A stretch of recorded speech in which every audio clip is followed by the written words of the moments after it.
And 3, 2, 1, and it is officially the 26th anniversary of Mega Man. Now, it's been a while, but I think I can do this. He's back, and this time, the evil Dr. Wily wants the supreme power in the universe. Huh.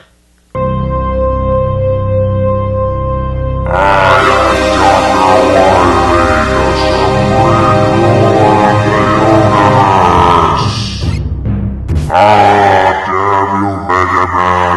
I'll get you in the sequel!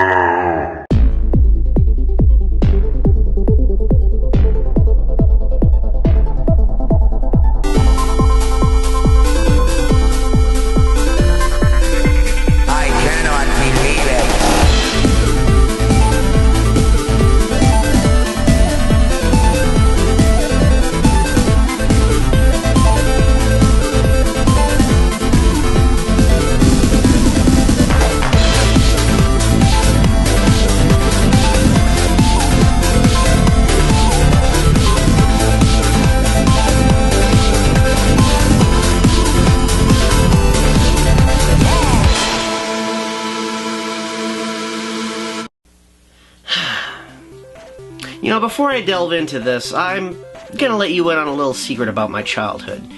While I loved Mega Man 3, it wasn't the only game that I was into at the time, either. In fact, I was hyped by so many other games because of Nintendo Power, I just couldn't keep up. But like most kids, I was pretty limited to the games I was able to get, as they were pretty expensive and quite an investment outside of rentals. Looking back at my first collection, I think I was only allowed a chance to buy one game every other month, if even that. And I could probably name the list of games I had owned in my childhood right now, starting with Super Mario Bros. 3, Donkey Kong Classics, DuckTales, Chip 'n Dale Rescue Rangers, Kickle Cubicle, Popeye, Marble Madness, Bart vs. the Space Mutants, Fantastic Adventures of Dizzy. Well, as you can see, it was just going downhill from there. My point is, I wasn't particularly good at picking games out. Whenever I went out with my parents to Toys R Us and they would give me the choice, I would say, "Hey, that looks like a great cover. I would love North and South, right?" And I'd ask for that, and then my mom would stop me and say, like, "Well, why would you want that one when you have this game? It looks a lot more colorful. Maybe you'd like that one a little bit more." And I would say, "Sure, let's take that one home instead." And I took Puss in Boots home and played it, and that's all I had to work with for the next couple months. At least it's not North and South, right? I apologize for the sudden history lesson on my childhood, but it's leading to something, I promise. Anyway, Mega Man 4 wasn't in for another year, and I was really kind of curious about the previous games of the series. But it was actually kind of scarce to come by, at least the stores I went to. So my next option was rentals. Yes, remember rentals? Actually, I have no idea if they're still around, but rental stores like Warehouse, Blockbuster Video, and other little video stores housed a plethora of games that were in countless households, many with several undiscovered diseases because of this. But one weekend, I was allowed a chance to play Mega Man 2 for the first time thanks to these options. More experienced Nintendo alumni would tout this game to be a definite fan favorite, even topping my own favorite. And while I had the option to play the first one, I almost felt like I was peer pressured into playing it. What could possibly be so great about number 2? Well, I can honestly sum it up by one thing. Difficulty!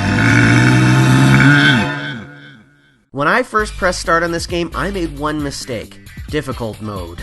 This is probably the first and only game of the series that introduced a choice of difficulty. And while I love breezing through this game on the normal setting, this is really something that says, "Oh, are you challenging me? You don't think I can do this on difficult mode? You think I'm some sort of pansy frou-frou little baby child kid with pink underwear? I'll show you!" Why can't I do it? I can't help but feel that Japan has this feeling of superiority when it comes to localizing our games, because this feature was not present in the Japanese release. So really what Japan is saying is that Americans get the cushy little mattress, while they get the Iron Maiden with flaming spike big wheels. My entire weekend was shot because of this game, and I didn't really get very far. Time ran out in my rental, and I feel like I haven't really progressed that much. Time after time, I would look back on it and the rental shelf and think about trying to rent it again, but I wasn't really into it as much as I was Mega Man 3. But despite that, I still wanted to try for it, as I said to myself, to hell with it. I'm gonna buy this game, I'm gonna beat it, and we're all going to Grandma's and we're all gonna have a good time! And yes, I did eventually buy it once Mega Man 4 came out. While my friend got the fourth one, despite better judgment, I went ahead with the second one. Why? Because I hated myself as a child, apparently. While in my time I only had Mega Man 3 to work off of, they really aren't that different from each other except for the rush upgrades and the sliding. And without those, it can be a bit of a downgrade when you think about it. But one thing particularly got me more than just the sliding rush upgrades. This game is as slippery as a wet eel tossed down a hockey rink.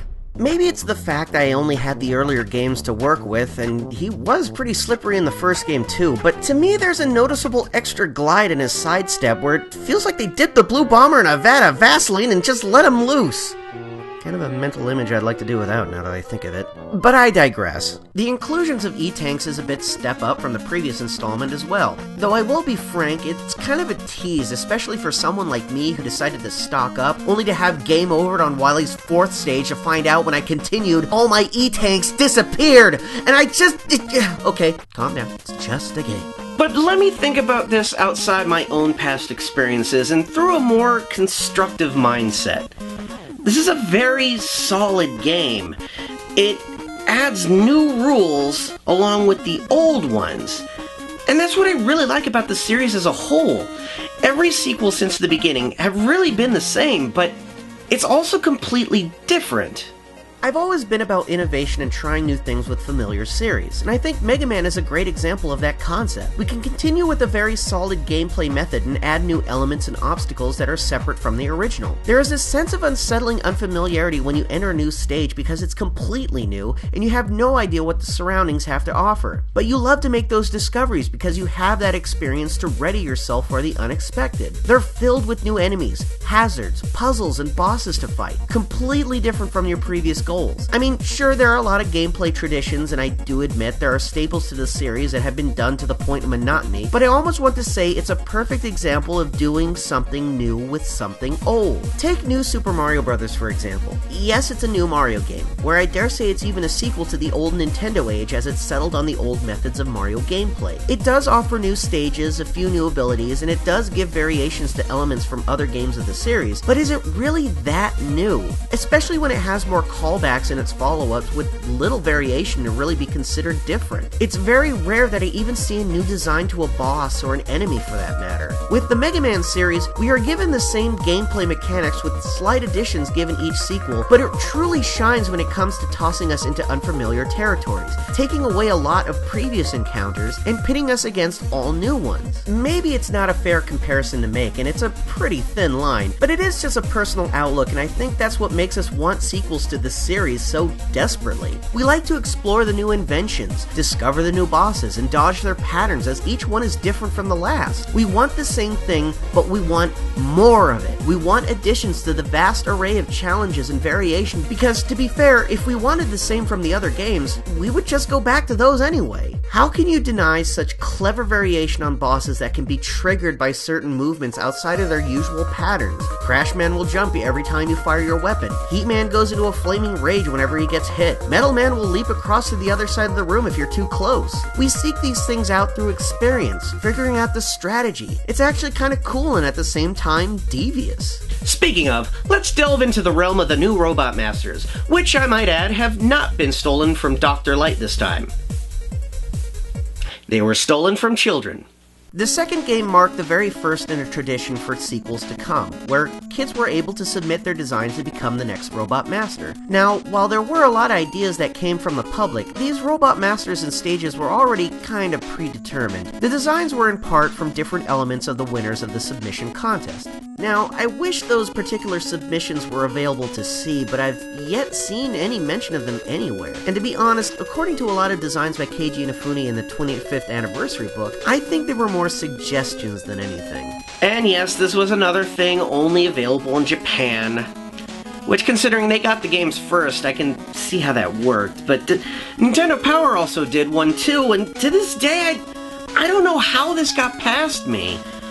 In fact, you know, I think the kids at school kept this from me specifically so they could steal my ideas. Or some of these could be a coincidence. Maybe.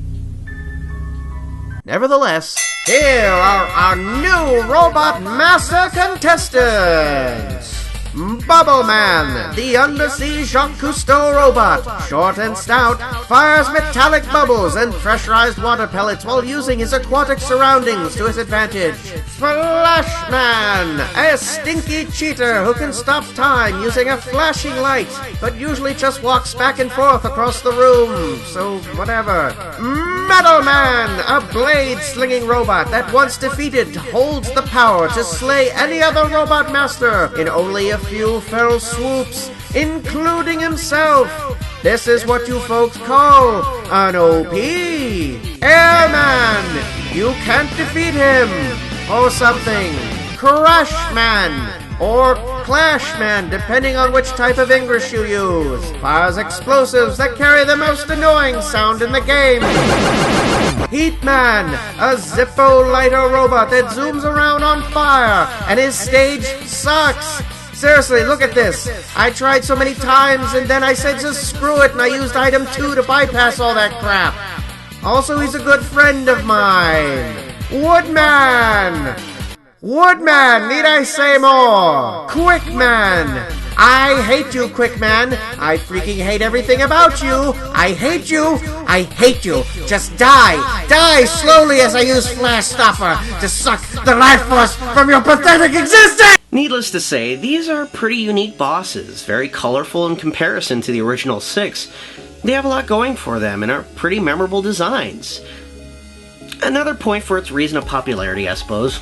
Other new elements brought to the table are 3 items that Dr. Light provides for you once you defeat certain bosses, which become depressingly essential by the time you reach Dr. Wily's castle, very much like the magnet beam. Item 1 being a little floaty platform used to reach higher areas, or most likely that one ladder in Wily Stage 1. Item 2 being a jet rocket that fires straight forward once landed on, easily the most useful of the 3, but can drain like a Hummer on the surface street. Item 3, possibly the oddest of them all, is a little wall climber to reach a higher point, and it drains power even when you're not using it. It's weird though, I never really found this to be very useful. I mean, sure, you need to get them at certain areas, but they almost become as cumbersome as the stages themselves. You have to use them at certain points, making sure their energy is not depleted completely, and you have to be very sparing to the point they're used to exact precision. For being helpful items, Dr. Light, they're certainly not that helpful at all. Is that what you wanted, Dr. Light? You know, I may be looking too deeply into this, but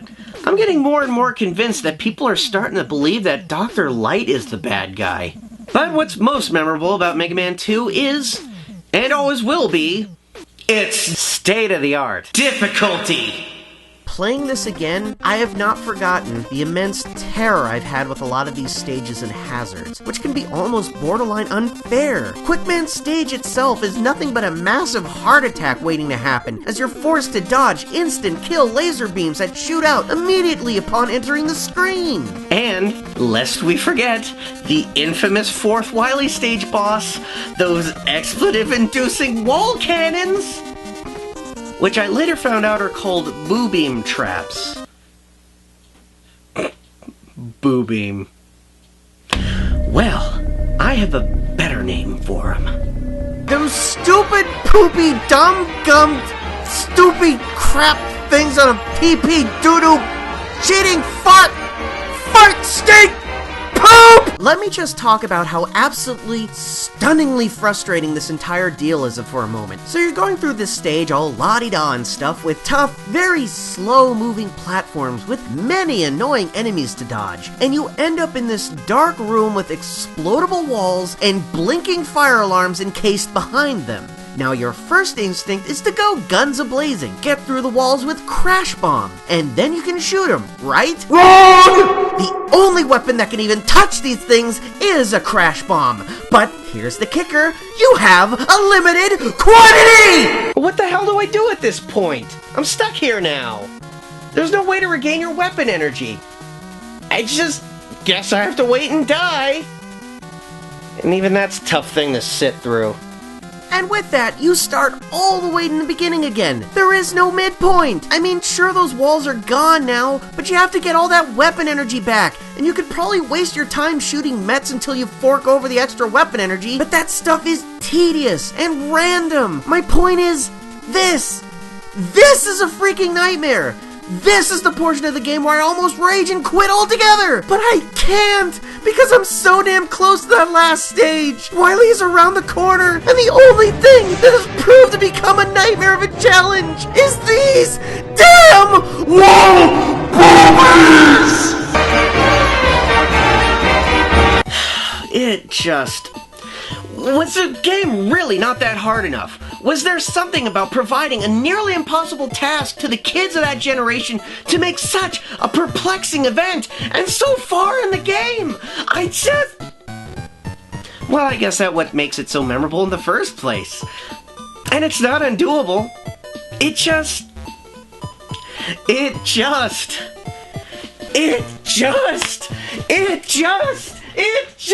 But nearing the end, you're greeted to another first in the staple of the series, the Robot Master Copy Room, where even though given a choice, you're going in blind, not aware who is next to fight, ultimately leading to Wily's fantastic flying machine. But wait, you're not even done there! I will hand it to them at this point. What soon followed could possibly be one of the most intense moments in gaming history. Think about this scenario. You've struggled through so much turmoil, gone through so much chaos and disarray, that down this freakishly quiet cavern, with only the sound of dripping acid, is the one man who caused all these problems for you. And you are ready to take— Oh my god, he's an alien. Oh my god! It's no wonder he's such a maniacal genius hell-bent on world destruction. He's a product of Area 52 experimentation unleashed on the world. Get me, Mulder and Scully. The truth is out there. And other X-Files references. Or it's just another one of his tricks, using a hologram to try and kill us. Oh, that Wily. You know, it's funny, this sort of thing never really got touched on again in later games. And while, sure, there have been different end bosses, this particular event is very unique finisher to what could have been another tired robotic-like UFO battle. Not that that's a bad thing, I mean, that's a staple and all, but... you know. And there you have it, Mega Man 2, which I have defeated on difficult mode, thank you very much. And I'm never doing that again! Let me be clear. While Mega Man 2 is not my personal favorite, I can definitely see why a vast majority enjoy it. It did set up a number of traditions that have been prominent in the sequels that followed. It has a very strong challenge that, despite being very frustrating, also makes people want to try again and again. And while I still don't necessarily find it perfect with its certain severe, frustrating difficulties, the series was still perfecting itself within its limitations. And at the time it came out, it impressed a lot of gamers, giving them an experience that was inviting, enormous, and invigorating. It's really hard not to like such a memorable and enjoyable game, even though it has those notable flaws in my eyes. It really pushed the concept, and it still brings joy to so many, even if they're new to the series. As we venture into the new year, let us not forget about the things that have brought us the kind of joy that games like Mega Man have given us. And though we look forward to the future, we have those memories to hold and to share. Until next time,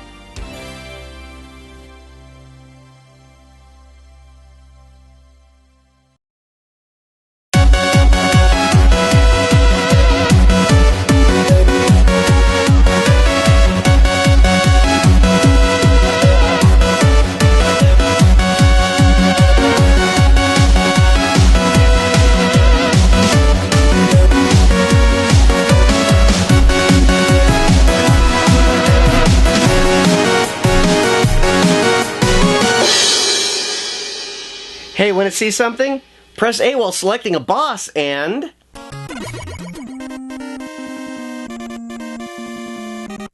I didn't say it was going to be exciting, but it is different. Also, those birds are called peepees.